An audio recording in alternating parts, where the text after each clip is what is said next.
Mike Lynch, a native of Lynn, attended Swampscott High School and Harvard University, where his athletic prowess in football, baseball, and basketball earned him the recognition and admiration of many. He got the action, he got the motion, and the boy can play, the dedication, devotion, it's turning all the night time into the day. The sun and the... One admirer in particular was Swampscott assistant head coach Dick Lynch, Mike's father. I wound up playing for him in football and in basketball. He was a great influence. He only had to say things once, and you knew that he meant business. He was firm, but he was fair.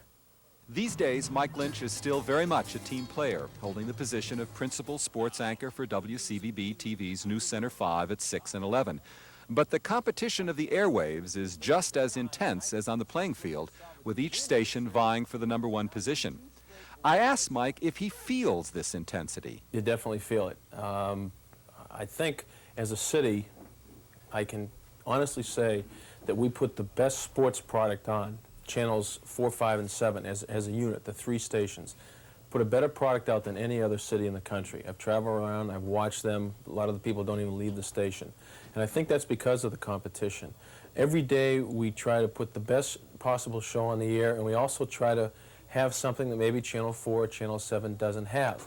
Or if we're all doing something that's quite obvious, like a Celtics game or Tommy Heinsohn being inducted into the Hall of Fame, we'll try to do a better job at it than they do.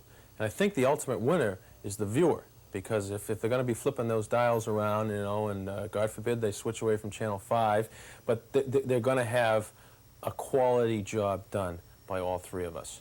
That must make sports fans quite happy. But how does Mike keep non-sports fans from flipping the dial? Research shows that maybe 20% of the audience, news audience, watches only for the sports. So you've got 80% out there that you've got to draw in. So you've got to make it a little more well-rounded. You've got to maybe show some funny plays. You've got to show some funny cutaways. You've got to make it enjoyable. You've got to inform, entertain, and sometimes even inspire. We try to throw something light into every sportscast, but not at the risk of turning it into a carnival. It's very easy to do that, and the temptation is great, and I don't ever want to do that. So you've got to, you know, if I can inform, entertain, and inspire every night, I think I've done my job. To inform, entertain, and inspire nightly takes a lot of footwork during the day. Mike spends the major portion of his time away from the office covering stories, practices, and games.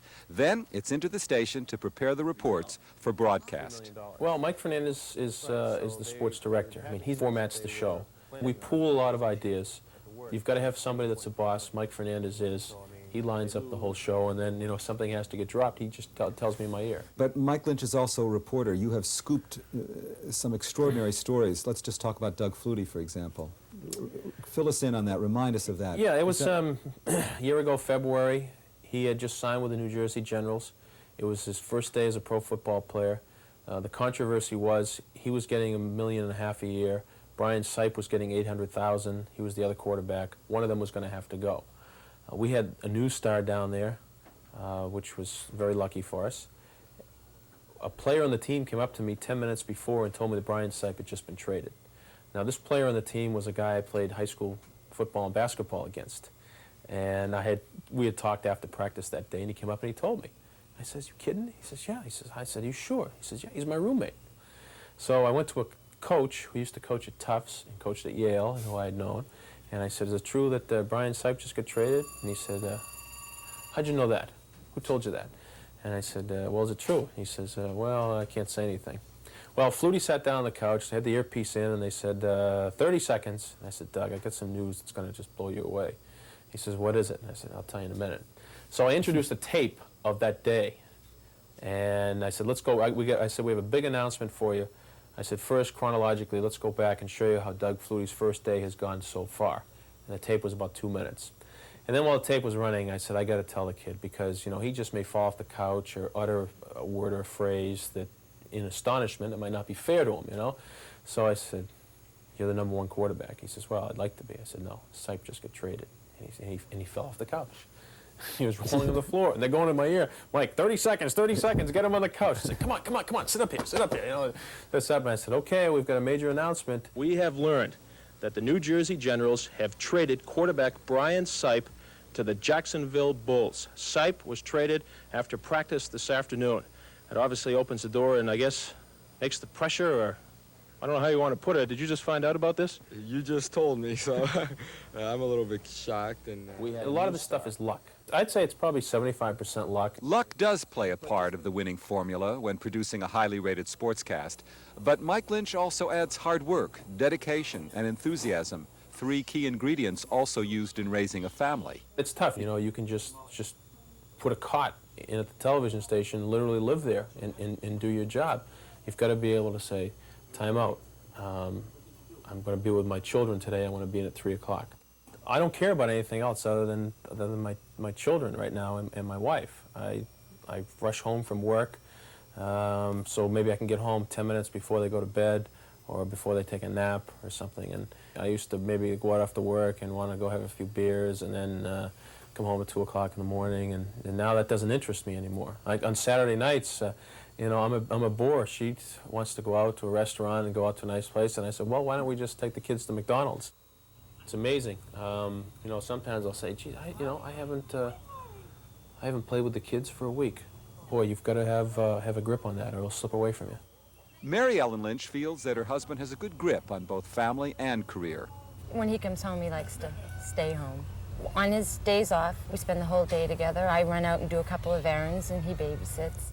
What do you like most about Mike Lynch?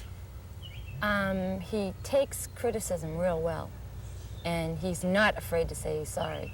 If he hurts somebody's feelings, he's not afraid to say he was sorry or he was wrong. No, he takes criticism very well. I'll ask the same question to you, Mike. What's the quality about her you like the most? She's understanding. She knows that there's been a lot of times where I've worked 12 or 13 days in a row. It'll be a Saturday afternoon at 3 o'clock and the phone rings and they say, Mike Dowling's got strep throat. You've got to come in. Jack Edwards is with the Red Sox in Winter Haven. And we might have had dinner reservations, or we might be going away overnight.